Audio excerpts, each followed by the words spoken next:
এখান থেকে পড়ে ফেলেছি।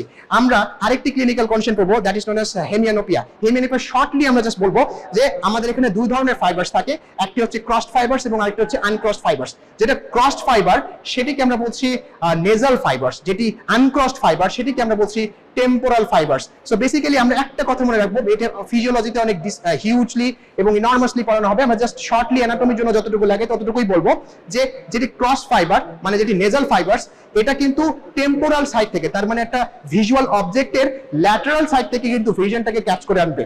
আর যেটা টেম্পোরাল ফাইবারস সেটা একটা অবজেক্টের নেজাল সাইড থেকে মানে মিডিয়াল সাইড থেকে ভিশনটা ক্যাচ করে আনবে। অপটিক কাইজমাতে তাদের ক্রসিং ওভার হবে।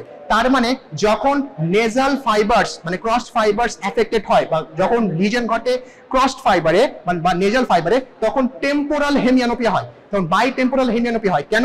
কারণ এই নেজাল ফাইবারটাই তো হচ্ছে টেম্পোরাল সাইড থেকে ভিশনটাকে ক্যাচ করে আনতেছিল। সো যখন নেজাল ফাইবার ড্যামেজ হয়ে যায় তখন বাই টেম্পোরাল হেমিয়ানোপিয়া হয়। অপোজিটটাও সত্য, যখন টেম্পোরাল ফাইবারস মানে যে টেম্পোরাল ফাইবারস যখন এফেক্টেড হয়ে যায় তখন নেজাল যেই পোরশনটা রয়েছে মানে নেজাল হেমিয়ানোপিয়া হবে তখন। সো আর অপটিক নার্ভ যদি কমপ্লিটলি ড্যামেজ হয়ে যায় তাহলে কমপ্লিট ব্লাইন্ডনেস শুরু হবে।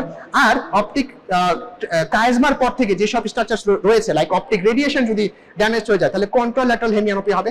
আবার সিমিলারলি ভিজুয়াল কর্টেক্স যদি ড্যামেজ হয়ে যায় তখন আবার কন্ট্রাল্যাটারাল হেমিয়ানোপিয়া হবে। এগুলো জাস্ট ক্লিনিক্যাল কন্ডিশনস। সো আমরা